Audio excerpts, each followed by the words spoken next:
when I tell you I cannot wait for this day where God is going to show up and show out on my behalf. Whoo! I cannot wait. Okay? I cannot wait. That's a dream of mine. Because when I tell you, I've never been so innocent in my whole life. And I'm being real. Normally, I'm the girl that's causing the problems. It used to be so bad sometimes. I remember when my mom was alive, she used to be like, yo, the way that I have to pray for you sometimes because you just be out here causing grief. She used to be like, you just be out here causing grief. I used to be such a troublemaker. Literally. And now to be on the other end where I'm literally innocent. I'm not doing nothing. I'm not bothering nobody. I'm just chilling. And it just seems to like the devil is just working, and he's working full time. And he's working full time with people that are easy access to him. Like, you know what I mean? It's freaking weird. It's weird. But I have had many instances where God has showed up and showed out for me and I was innocent. It's just that in this situation, I literally thought like he was going to show out quicker. For example, there was a time where I had a best friend, right? We're not friends anymore, but I don't mind being her friend. But my mother did warn me beforehand that we were going to fall out. And I did not know. So let me get a little story time. So I had a best friend, her name, I'm not going to say her name, but we're going to call her Chocolate, right?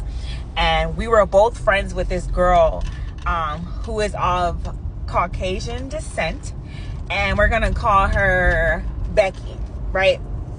So one day Chocolate came to my house and she was like, hey girl, I miss you. I just wanted to see you, check up on you because I had just gone through a divorce, right? If you know, divorces are not easy. They're hard. They're stressful. They tear you apart. It's just horrible, right? And while I was going through the divorce, I was heavily depressed. I wanted to unalive myself, if you know what that means. That's why I have the book currently in my Amazon store that's like a suicide prevention journal for Black women. Literally, it's in my Amazon store because I went through it. So she came to see me one day and she's like, girl, I miss you so much, blah, blah, blah, blah, blah. There's that and the third. And I just wanted to see how you were doing. And I was like, oh, you're so sweet. I'm doing fine. She was literally my best friend, right? And she started telling me that Becky all of a sudden had an issue with me. I said, how could Becky have an issue with me? And I'm not even focused on Becky right now. I'm still having to sign paperwork to go to court for divorce. Like, what about Becky, right? So she was like, I don't know, but I just feel like I needed to tell you that I spoke to Becky the other day and I told her I was going to come and see you today. And Becky was like, you know, you can go and see Dana, but I just don't feel the need to check up on Dana. I really don't care to check up on her. So I looked at Chocolate and I said, Chocolate, well, how do you feel about that? She was like, I don't know. I didn't really have a feeling because I didn't really take it as anything serious. And I said, but listen to what she told you. I don't care to check up on her. Right? So she was like, oh. And I said, yeah. So at this time that I was heavily suicidal, I started getting into my Bible because my other friend was like, girl, you're going through it. And what I don't want is for you to take your life because of what you're going through, right? But I had a whole bunch of other things going on as well. And the divorce just added on to it, right? So she was like, listen, I need you to go to church. I need you to get yourself into the word and to force yourself to find God in your darkest moment. And I said, wow, you're right. So I started going to church, finding God more. I got baptized. I was on the choir. I was like, listen, God is that nigga, period. Okay. That's when I went heavily back into God. So I remember at a time where I was like falling back again. And I was like, you know what? I'm just going to unalive myself and just let it be that. So what do people do when they tend to unalive themselves, right? They make amends with everybody before they take that step. So I started making amends with everybody. I made amends with Becky. I said, listen, I know you don't like me for whatever reason. I don't got no beef against you, whatever it is, whatever. Then I went to Chocolate. I said, listen, there was a time and a point where you hurt my feelings when you said this and this. And I just want to let you know that did hurt my feelings. I don't have nothing against you, but I still love you regardless. Either way, I still love you. Then I went to two other girls and said the same thing, make amends, right?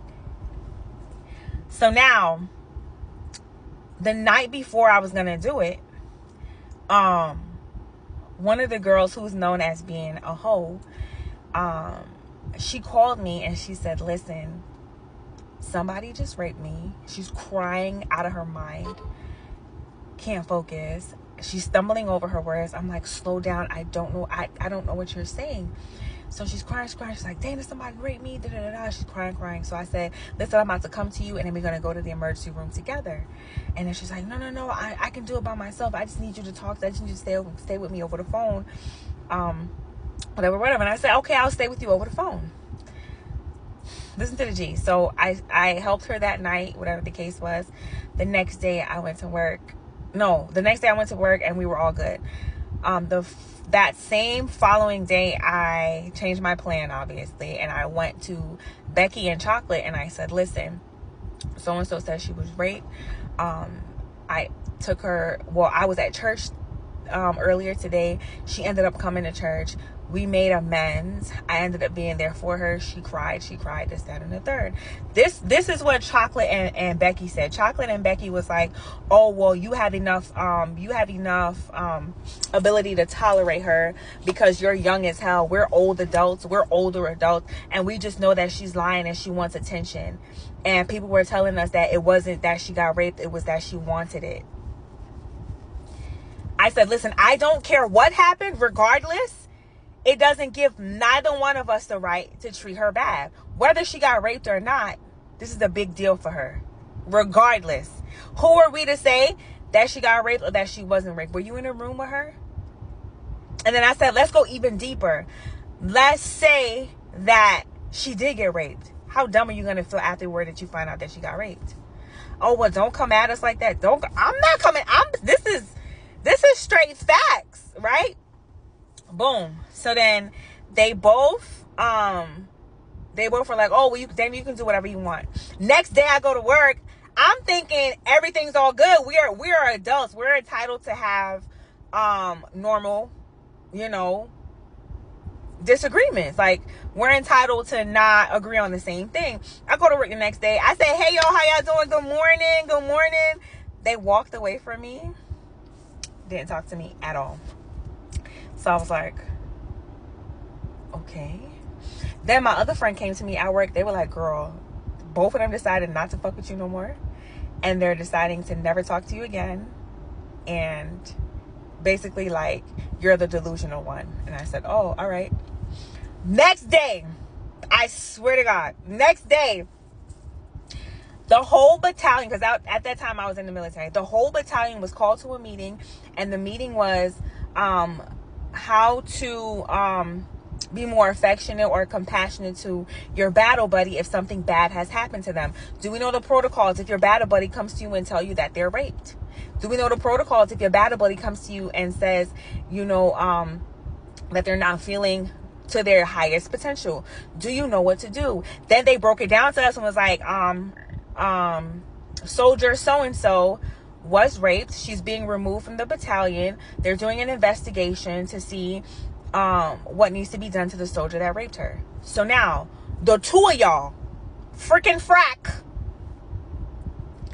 said that it was something that she wanted to do. She was being a hoe. She was this, that, and the third. She was da-da-da-da-da. That was the first round where I was like, I got my back. Let me tell you the second round. Same story. Please hold.